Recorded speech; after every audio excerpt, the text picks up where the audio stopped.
Hello, everybody. Welcome to the show. Today we're talking Glee.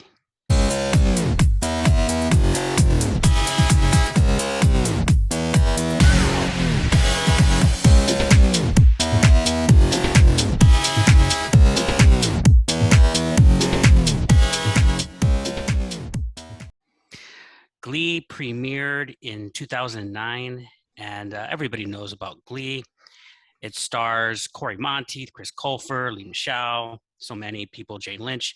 And it's about a group of high school performers, really, singers and performers, led by their sincere teacher, sincere and not intense. I wouldn't say that. I wouldn't go that far.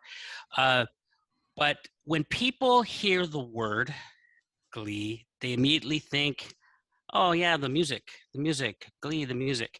But to me, it's not the most important thing about the show. I wouldn't even say it's the second most. To me, what drives the show is the humor. So it doesn't take itself too seriously. And just a case in point, and by the way, we are not reviewing the whole show, just one season and the first 5 episodes. I know the shows change as the seasons progress, and they go in different turns, and they take some leaps too. But let's talk about the first 5 episodes. The humor is really strong. It doesn't take itself seriously. The point I wanted to, or the scene that demonstrates what I mean, is one of the many scenes is where the football team in one of the early episodes does a dance number taught to them by the Glee team, the Glee class, right? In the middle of the play. I mean, they do the routine right before the play. And you can even say in the middle of the play. And so absurd, but it plays for laughs. It brings out the point, and part of the point was the Chris Colfer character that we can talk about a little bit later. But the other thing I wanted to point out is the admin in this show is not taken seriously. So he is the penny pinching, overly concerned about how you teach type of admin that I normally cannot take because it's so cliche at this point. But they play it as laughs, which is more palatable. So the humor is the most important thing. And the second thing is Matthew Morrison. The actor that plays the teacher gives such a credible job. And it's a thankless job in some ways because he plays the straight guy. While there's chaos all around, everybody else is making the jokes.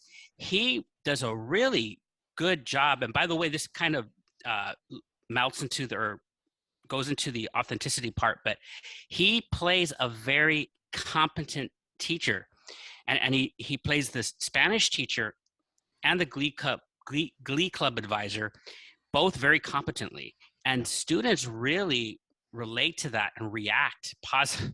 I know that sounds like a given, but you see this is an authentic move when the students react to his know-how. And I also noticed his Spanish teaching was pretty on point. His accent was pretty good, and a very credible performance by Matthew Morrison. We can go into other things about it. Sure. But I highly recommend Glee. Well, thank you. I have never seen an episode.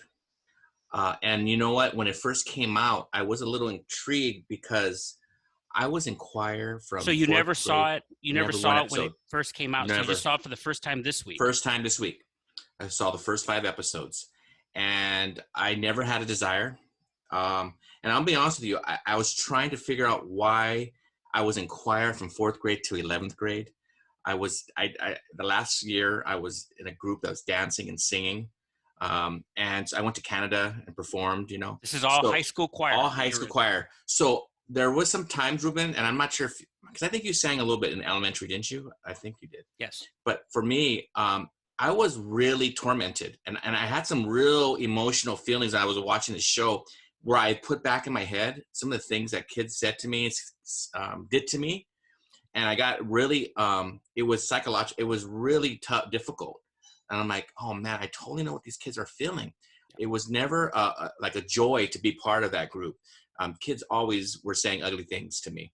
And some of these kids, and they make it like a joke, like throwing like a drink at a kid, or So they were saying abusive things to you, basically. Yes, When you abusive say things. ugly things, okay.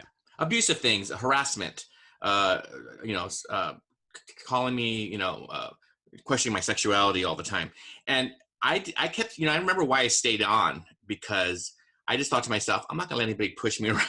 I was real stubborn, still am, but I said, I'm not gonna let anybody push me out of it. And I see that a lot in these kids. So I was really identifying with them, but at the same time, it was really hard for me to watch some of the abuse that they received. I thought it was just, it seemed real to me. It reminded me of some of that ugliness, of that abuse. And so, but as a whole, I did like, I'm not gonna lie to you, I like the dancing, I like the musical numbers. That's fun for me. The actors are great. Like you mentioned, the teacher. I thought Jane Lynch, it's kind of cartoonish a little bit though, her character, but some of her lines are just so funny, and she's definitely there for comedic relief.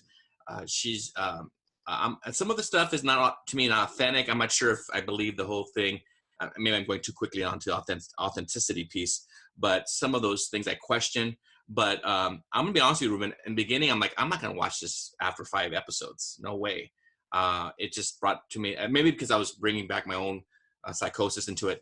But as I've been watching them, by the 5th episode, I'm like, okay, I think I could see more of this, because they're so talented.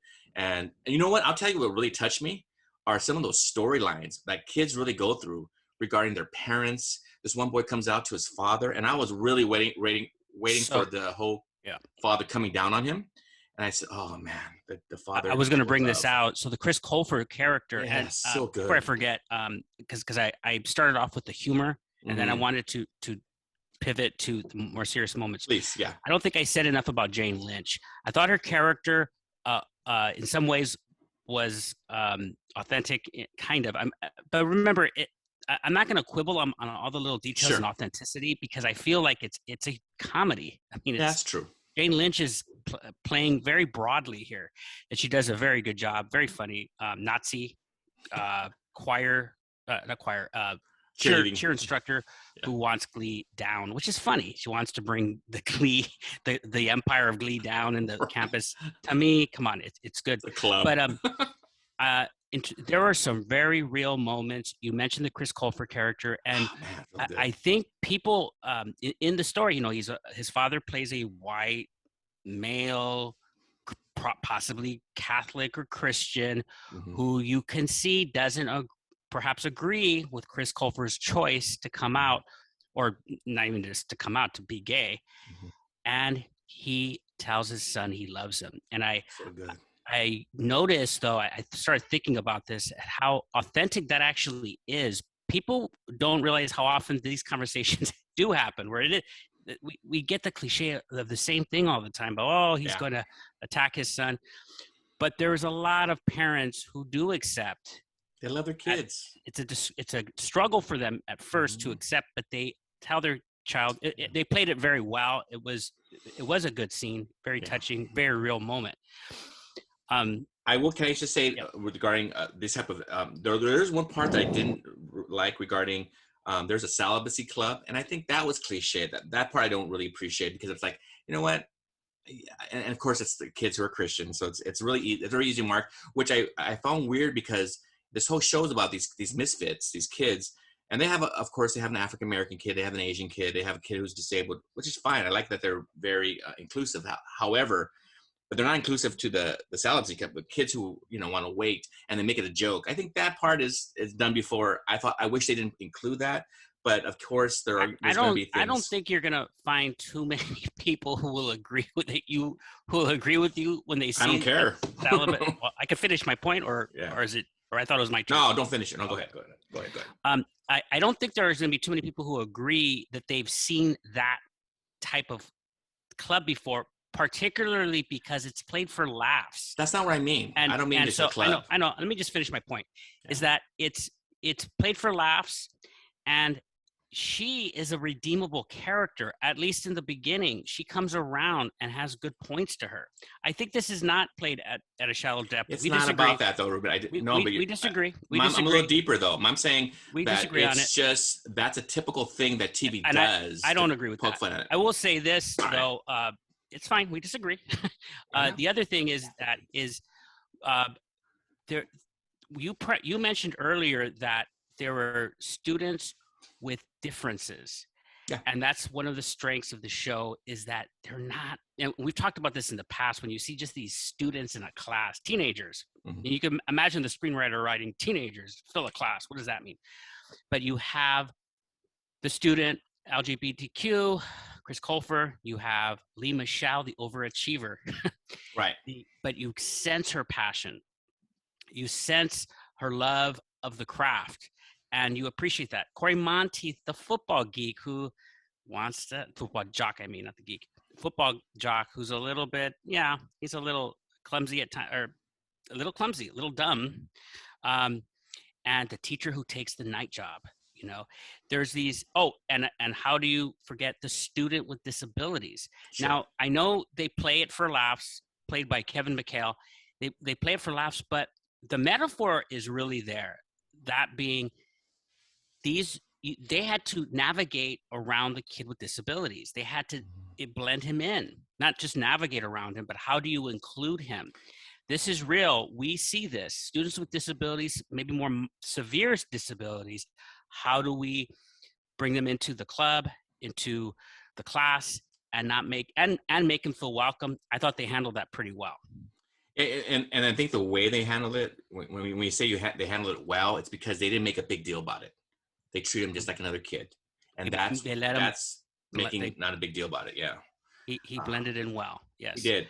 And so yeah, I mean, like I said before, there are things that catch me that okay, I could do without that.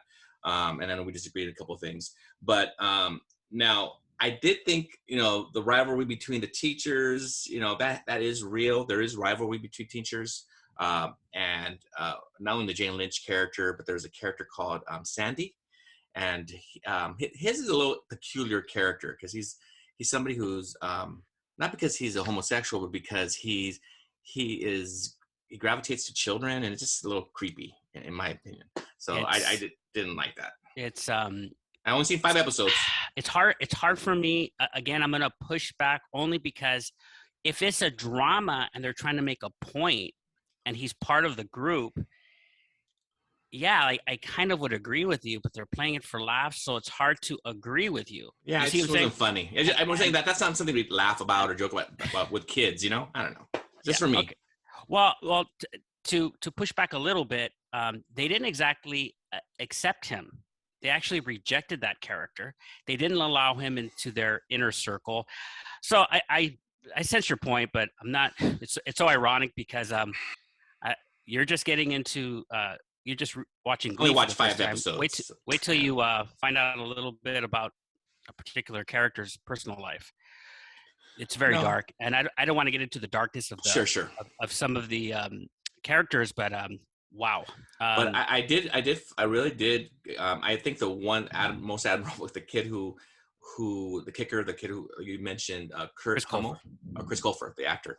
I just thought he was great. I mean, he is just so good, and he's just so real. You can just feel it, like his emotions. I go, man, he's just really going through a lot, this poor kid.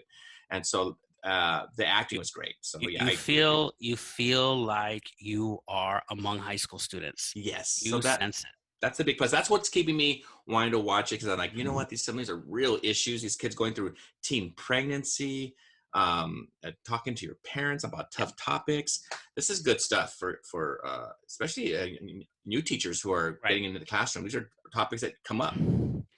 I want to just end by because you mentioned the music, and I thought I would also. I know it's not everybody's bag. It's not always my bag. Some of the numbers or and so forth, but. A couple of things about some of the songs. Their version of "Don't Stop Believing," I think, is really nice. It's I think it's in the first season, towards the end. First episode. Is it? I think so. And yeah. I think it's at the end. I thought it was at the very end of the season. Yeah, where they're in red and they do. Yeah, I think it's at the end of this first season. But and then maybe I'll correct myself in part of the review. But it's they play it just regular red outfit, and they sing, and I think it's really good. And their version ended up being peaking at number 4 on the Hot 100. That did better than the original. So Whoa. that's one thing. Their homage to Billy Joel was, I think, very cool. They did an episode that was an homage, and I thought it was I good. don't think it's in And the first 5 no. episodes. Is it? I'm just Later on. talking about in Okay. general. I So gotta say, I gotta watch that episode. I don't think we saw the Don't Stop Believing in the first 5 episodes. I think it, and so that's why I mentioned. I saw it. it. It was there. And the whole song. Yeah. Okay. It was really good. Oh man, I must. Okay. So the other thing was they did a version of "I Still Haven't Found What I'm Looking For," and it's a far cry from the original, of course. But I got to give them points for trying. It was pretty gutsy. So there's some nice moments in their songs. Give it a shot, everybody, and tell us what you think of Glee. Tell us in the comments section, and we will see you next time. Bye bye. Hey guys.